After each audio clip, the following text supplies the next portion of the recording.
Welcome to another episode of Luncheonette with Laura Diaz. That's me. I'm so excited to be here to kick off Season 2 with Alan Abramowitz. We're going to be talking to you about the Normalcy bill, but better titled as the Quality Parenting for Children in Foster Care Act.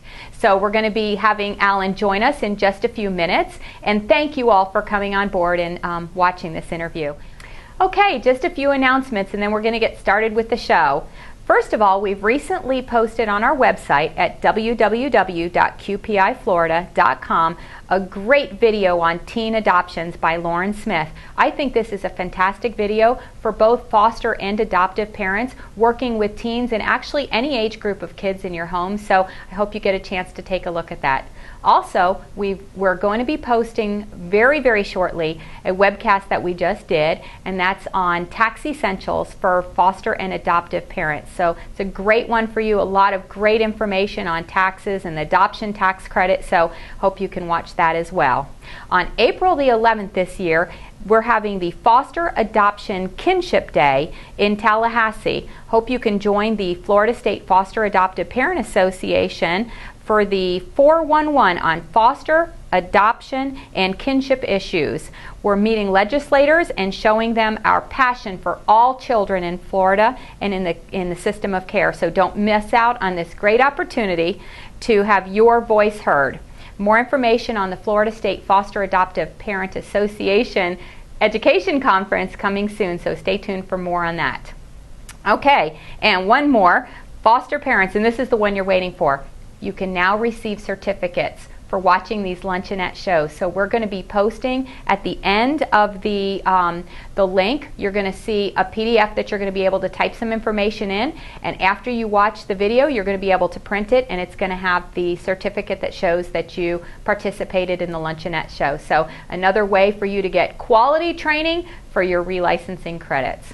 Okay, and with that, I want to welcome Alan Abramowitz and ask him to introduce himself, and thank you guys for watching again. Thank you, Lori. I really appreciate this forum, really to connect with the foster parents and adoptive parents, but more important, to educate what's happening with the legislature on an issue very important to them that actually they've spearheaded with children, and the indirect impact that they're going to have throughout the system as you continue to move forward with the Quality Parenting Initiative. My history with the issue of children having normal activities in their lives really comes about in 2010 and 11 when I was identified as the person in the state of Florida that would be the Normalcy czar. And every week I'd get questions from foster parents, adoptive parents, a whole bunch of people that they thought were kind of tricky and wanted to know if they could do certain things. And I'd write a formal response, and they would know the department's position on normalcy for children. And then we found out later that the activities weren't happening because people were concerned with liability. So I learned at that point that we all need to work together to ensure children have the same activities and day-to-day routine, real-time decision-making that we have for our own children. Okay, well that's great, because I couldn't agree more. As a foster parent, I know one of the biggest things that we used to hear a lot of questions about is, can I take my children to a sleepover and allow them to be in that sleepover? Can I take them to a friend's house and have them participate in a party, or can they play archery, or can they ride in a boat, and so many things that that we would normally do for our own kids, and they were questioning if they were allowed to do them with the foster children in their home. Yeah, and actually the law was not consistent with what the right thing to do is. We try to allow foster parents to basically parent these children. The children need parenting. And if you can't make decisions real time, you can't parent them. We spend so much time picking the best and brightest to care for children who unfortunately cannot be with their parents and have to enter foster care. And we give these children to these people who love children, and we tell them to watch them 24 hours a day, and yet we don't let them make decisions that we make for children every day, our own children. And I think that's an important issue if we're ever going to get to the part where these children don't feel a burden, don't feel a stigma, and feel like, even though the unfortunate situation they're in, that they can do the things that every other child is doing. I think that's a great point. You know, one of the questions that I think comes up a lot, Alan, and maybe you can address this because I think it's part of this bill, is, you know, the liability that foster parents have. So there was always that concern, you know, if something happens to them, you know, I allowed them to go on this trip or this sleepover and something happens, you know, then I can get in trouble. How does this alleviate that concern? Well, that's why this bill is so great. It's understandable why lawyers for providers would be very conservative on issues of letting children do things. Right now, the statute says that the department or the community-based care is supposed to balance safety and normalcy. You're supposed to balance them. Well, what happens is we all know that when you make normalcy decisions, safety is wrapped around in that decision. When you separate it out and have safety drawn away from normalcy, you actually are basically telling people to balance normalcy against a worst case scenario. And so when decisions are made for kids the way the law is right now, when you go in the back rooms and don't have the caregivers who know the children best making decisions, they always decide with safety. Because what happens is if something bad were to happen and a child unfortunately would get harmed, you would always say you balanced it wrong because you wouldn't have had the bad result if you didn't. So when you balance the test, what happens in the back rooms is they start substituting the word safety for liability. And it's not too far before you get to the point where you say going to the mall, something bad could happen. Going to the beach, something bad could happen. Learning to drive, something bad could happen. Playing high school football or cheerleading, something bad could happen. We're going to decide that safety is the part that weighs more than normalcy on these issues. The new law, the way it's going to be written, goes back and says, first of all, it moves it from Chapter 409, which is the statute about liability and creation of community-based care and independent living, and we're going to move it to Chapter 39, which is the child welfare statute that everyone reads. And we're going to give it its own section on normalcy. So children, that everyone will know in the system that there is a section for them, so children are expected to have their caregivers make decisions for them. The other thing we do is we get rid of the test of balancing normalcy and safety, and we go to the caregiver gets to make a decision as a reasonable, prudent parent would. The caregiver's in the best situation to know. We screen them thoroughly.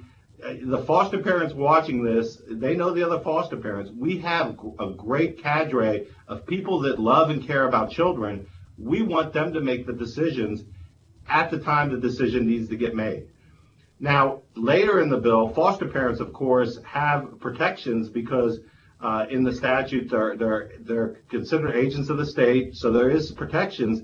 But we go further and add that as long as the foster parent acts as a reasonable and prudent parent, makes decisions as a reasonable, prudent parent, they will be protected.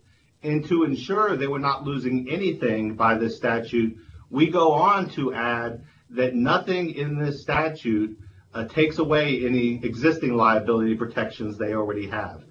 And the interesting thing is even the private bar, the attorneys, support this because they want normalcy also. And so it's an interesting group of people that are all joining together to make this happen. And I'm telling you right now, it's not GAL, it's not foster parents, not adoptive parents, it's not all these other people that's causing this to happen. It's children. People are listening to children and young adults and children that have recently aged out of foster care, and we know the right thing to do, and we're going to do it. That's great. We're putting their interests first and not getting them caught up in all the, like you said, the potential liabilities and concerns. And and the other things, so that they can actually just live their life as a normal child. So I really do think, like you said, that's the heart of this, and that's what's the most important. Another question that I thought of about this, Alan, is when we're talking about this new bill is, what can we expect as far as the case management agencies, the CBCs that we're working with, as far as the implementation? So the bill's coming out, and now they're going to get trained on this, and how's it going to roll out to us, so we know, when we can start making these decisions without going to, let's say, the case manager for approval or the court for approval? Well, let me say a couple things about that. First of all, I know Secretary Wilkins already believes that this could lawfully happen right now. He wrote a memorandum on normalcy. Clearly, we're aligning the statute in a way with his vision that people should be able to act as reasonable, prudent parents. And so I think that what we're going to see initially is the whole quality parenting initiative basically be put in law, because basically what we're saying is children need parents, and parents make decisions real time.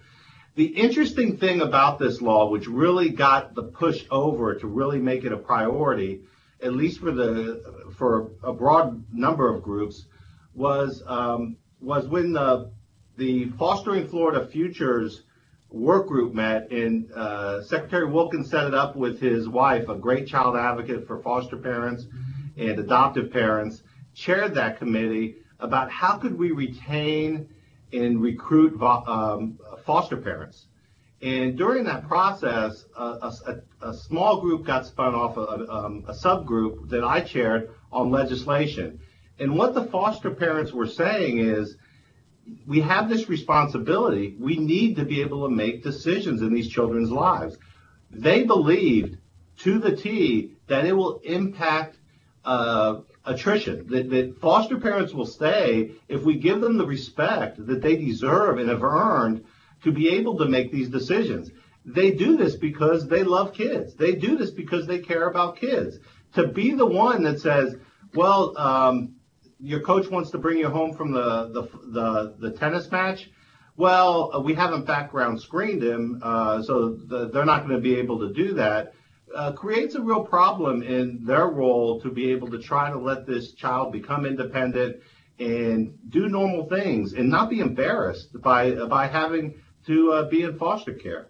So the Fostering Florida's Future group kind of brought this together, and it was consistent with what the children were saying. The Guardian Ad Litem program actually interviewed hundreds of children about what their expectations were of the Guardian Ad Litem, and all they talked about was having normal lives. And so that got us aligned with the foster parents, so I see a group coming together, the foster parents and adoption parents, the children definitely, who are leading the way for all of us, and the Guardian Ad Litem think this is so important, so these children can grow up and be responsible adults and learn independence as they're doing more and more things. Excellent. That's fantastic. Well, Alan, we had a question come in from a viewer that I was hoping I can read to you, because I think that this ties into it, and you can give us how it ties into this new act. It says, I was wondering if there may be changes to foster care within the state of Florida to allow families who are foster parents and homeschool the possibility to homeschool their foster children who have this desire. Homeschool parents are part of communities, activities, and opportunities that are hard to access when a child is failing in the public school system. I have been told that the reason why we cannot homeschool foster children is because they must be seen by people who are mandatory reporters. If they are out in the community more as a homeschooler than a public schooler, is there time and place where exceptions can be made? Is there a time and place where exceptions can be made? Well, the statute right now, or the rule, says that you cannot homeschool. Me and my wife homeschooled our children initially. They're in public school now, but we thought it was important to homeschool. And in fact, Representative Ben Albritton homeschools his children, and he's the sponsor of the bill. I think that right now, the way the rules are laid out, that it's not permitted. I do think there are some situations where it may be in the best interest of the child, given the nature of the situation that is happening. So I think that right now it appears that it is not permitted by law, and I think it arose out of a bad case where some child was not seen by the community. And one of the challenges we have is when a bad case happens, we make a rule so you can never have that bad case again, and we end up having a lot of cases, a lot of children that don't get the benefit of something that would have been a good exception.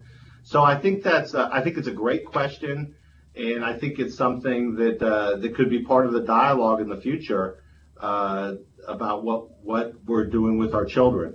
I would like to point out one other thing I didn't mention is I know we call it the Quality Parenting for Children Act. That's what the legislative proposal is called. It's often also been referred to the Permission to Parent Act. And that came from Tanya Wilkins, who kind of coined that term. I kept hearing it, and I ended up referring it to that a bunch. So a lot of people refer to it as that. But the other point I want to make that it isn't just teenagers we're talking about. If you go to Chapter 409, where the statute where normalcy is discussed, it's dealing with becoming independent in teenagers. We believe that this law will ensure that it applies to all children who enter foster care. So if you have a 6-year-old child who unfortunately would be removed from their parents, there's no reason if that child is doing gymnastics every Thursday that you don't need a serious discussion, because that child does not need all their life disrupted if there's a way to continue, that they continue with their normal activities. But it shifts it back to all children in foster care and not just teenagers. Yeah, you heard of it as the Permission to Parent, and we've also heard of it as the Letting Children Be Children Act. So I couldn't agree. Those terms definitely apply, so that's good. Another question that I hear a lot, Alan, and I don't know if you've seen this come up a lot in the discussions in putting this bill together, really relates to babysitting and babysitting in normalcy. Do you have any comments about that and how it might tie in with that? Yeah, I think that's an important issue. You could know your neighbor for 25 years. Or more important, the thing that I found was outrageous is that if I'm a foster parent and my parents who raised me come over and I want to go out to do something and I need to background screen my own parents. So, I think that when you get the reasonable and prudent parent standard, the expectations are going to be that you're going to do what parents do. And I, as a parent, have never fingerprinted someone as of this time. So I'm just telling you that right now. So I think that it's going to create a lot more flexibility as they develop rules. Because what happens is, if this law passes, and I just want to mention Senator Dieter, a big advocate for children, and the one that came up with filing the bill years ago for Road to Independence Scholarship, is also sponsoring this bill. And then Representative Ben Albritton from Polk County, they put in a provision that allows rulemaking. So what will happen is, if the law passes, the Department of Children and Families will meet with stakeholders and define the parameters, but the goal of the parameters is to ensure normalcy. So I anticipate when the rules are being developed, it's going to be crystal clear the answers to any issue.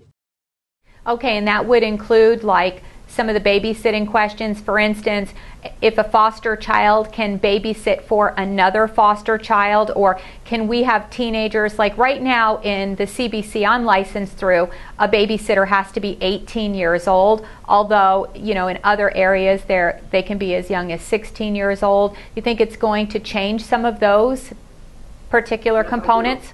In fact, let me go one step further.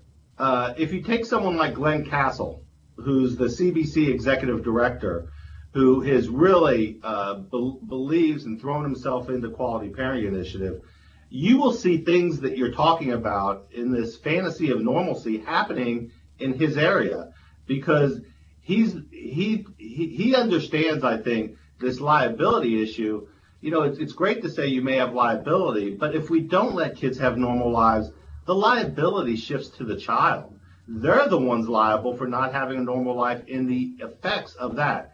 So do I think that we could have normalcy? Well, yes. If people say that standard of a balancing test, we're gonna weigh things a little different, and we're gonna let the custodian make these reasonable decisions. But that's not what's happened. I got right here a memo from the prior secretaries. You can go back. Every secretary has fought with this issue, and every secretary has sent out a memo saying kids need to be kids. And Secretary Wilkins nailed it in his memo when there was an unfortunate incident, and he said, we're not going to turn back the clock on normalcy. We really need to have children have normal lives. And Secretary Wilkins and his wife Tanya know this because they've taken foster children into their home. They know exactly. So in 2012, when the Independent Living when the Independent Living Services Advisory Council came out with a report, they came out with a normalcy paragraph saying that although we keep trying, that still we don't have normalcy for foster kids. So if you get a chance to read that, there still is not normalcy going on, even with everyone's best intentions. Well, that brings up I'm sorry to interrupt you. I just thought of a really good question then. So as people are watching this interview, Alan, and let's say they're in different areas throughout the state, and maybe some of them are not on board, or they may have a case manager that's not quite with this understanding of normalcy, what should that foster parent do? Well, the foster parents realize they're licensed by a child placing agency, and they want to meet the intent of that. They're going to follow directions because that's who licensed them. So I think you see some areas where they're so conservative that they're going to wait to get a court order for different things. We had a kid testify in the Senate hearing a couple days ago that they couldn't go to a football game. They were actually had a state championship game coming up, and they weren't allowed to go until the last minute when they got approval. But this kid won the state championship for Godby football. There were 5 foster children on that team. It was difficult. There's some places in the state that you got to go through a lengthy process, and the CBCs don't even want kids to play football because something bad could happen. Well, I've met this kid. He's a great kid. And what is he learning playing football? He's learning about leadership. He's learning about teamwork. And he's a normal kid. But when he testified about it, it was pretty scary to think he played all season, but he might not be able to go to the state championship because they didn't know who he'd stay with, and they were concerned about his health. Luckily, some people intervened and got it to happen. But we have stories where we have a story that was testified to also that a child, no one would let the child cut their hair. It was a 4-year-old girl, and they waited to get a court order before they cut that child's hair. It took 4 months. Now the caregiver is sitting there going, the parent has no contact with this kid and is missing in action, and I can't just care for this kid and take care of it, take care of the child. So we see those circumstances over and over again. And if you talk to any child in foster care, they will tell you the stories. And the foster parents that are watching this and the guardian ad litems that are watching this, they know best of all. Another question that came up that I was hoping you could help clarify is, how does this normalcy apply to group home settings? That's a great question. I'm glad you asked it because I knew this was geared toward foster parents. What we did in the statute on normalcy is when we defined caregiver, we defined it differently than in other parts of the statute. What we did is said a caregiver, of course, is the foster parent, but we also said that if it's a group home or shelter licensed pursuant to the statute, that an identified person that can make decisions. So the group home would have to identify. Normally it's easy. Like if you go to some of these group homes, they have house parents, and that would be the normal decision. But we're going to play that out more in rulemaking, and I'm sure group homes will be at the table also. But a lot of these decisions have to happen real time. If you have kids, you know that you find out that the school is going on a trip or different things are happening. And we believe that when we come to the table in the rulemaking, that it'll make it so those group homes also have that ability. And in fact, that was a key point. We didn't want, if you get a foster parent, you have a normal life. If you have a group home, you don't have a normal life. That was a key part of how we crafted the proposed legislation. Okay, that's great news, especially for those children who are residing in those group homes. So I noticed in this bill also, in reviewing it, there was one other piece that really was a little bit separate, and that had to do with the language changing from endangerment to best interest of a child when they're being returned to abusive parent. Can you elaborate a little bit on that and how that would work with the children in our homes? Yeah, foster parents are going to love this. And I've heard from a number of foster parents, and I've heard from a number of children. I've heard from judges. I've heard from everyone in the system about this issue. And so we put it in here because no one disagrees with what we want to do. Here's what happens. A child is removed from parent one because they abused or neglected the child. They remove that child, and there's an able and willing parent two. So they place the child with that parent. The first parent gets a case plan, and she completes the case plan. At the end of that, the law requires right now, no matter what's happening, no matter what the child wants, no matter how difficult it is in home one, the child must go back to parent one unless the child is endangered. It's not best interest. It's if the child's endangered. That's bad because oftentimes for the first time, the kid will be going to school, getting their meals, and the kid, who can be older, younger, whatever, may want to stay with the other parent because they're actually having good things going on here. But the law doesn't permit that. The judges have tried it, and it's been reversed on appeal. So we want to make it clear that that judge can make a decision instead of endangerment. The judge should make a decision on what is in the child's best interest, because it's very hard for these foster parents and other people that are involved in the case when they see a child thriving and then they have to be placed back in a not so good situation in both our parents. This isn't a parent and a non-parent where the standard would be different because the parents' rights involving their rights to raise their child. This is actually two parents. And the interesting thing about it is if these parents had wealth or money, they could go to family court and it would be best interest standard. But because of a lot of our families don't have money, they would be stuck placing a child in a place that's not in the best interest of the child instead of the parent that could care for the child better. Wow, that's great news. I'm glad you were able to get that in there because I can certainly see the way you've explained that. This is a very, very needed and important change. So, well, Alan, we're about out of time, so I wanted to tell you thank you so much for joining us. When do you think we can expect this bill to come out and actually be implemented? Well, the bill has a committee left in the Senate Judiciary Committee, and in the House it has 3 committees. It's going to be heard next week, and then it has to go to the floor, and they have to be identical for it to pass. If it passes, it would become effective July 1. I would suggest people that believe in the issues that we're fighting for contact their local legislative delegation, send a note or an email and say we support. It's Senate Bill 164 or House Bill 215. It's called the Quality Parenting for Children in Foster Care Act, and you can make a difference. I would like to end by letting the foster parents know how much I appreciate them. I mean, being with the Guardian Ad Litem program even more full time has really showed how important you are, because I learned from our GALs that it's often the foster parents and adoptive parents in the Guardian Ad Litems against the world. It seems like that sometimes. And we know that that the people watching this that are licensed foster parents are doing everything they can for the children, and we're trying to make it better for you because the children need you and trust you to make the decisions for them. They don't need a bunch of people in the back room that haven't even met the child make decisions for them.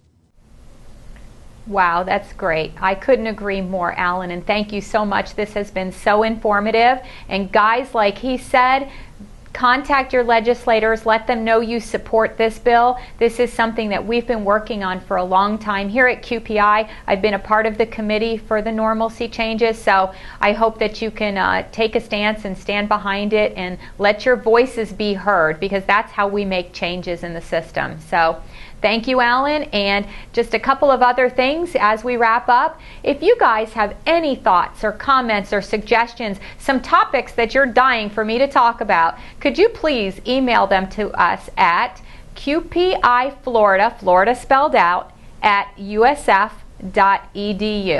And send us those. We also have a Facebook page. It's the Facebook. You just search QPI Just in Time Training, and you can shoot us your thoughts and ideas there as well, because we want to hear from you. This show is for you. We want to bring topics to you that are important, that are relevant, and deal with issues that you're facing every day. And just as Alan said, we here at QPI want to thank you for all the hard work you do for our children. And we're just very excited to start season 2. Tune in for our next Luncheonette episode that's going to be coming up. We're going to have a wonderful speaker on another hot topic that we've been putting a lot of work into. It's on transitions, and we're excited to bring you that. So thanks, and have a great week.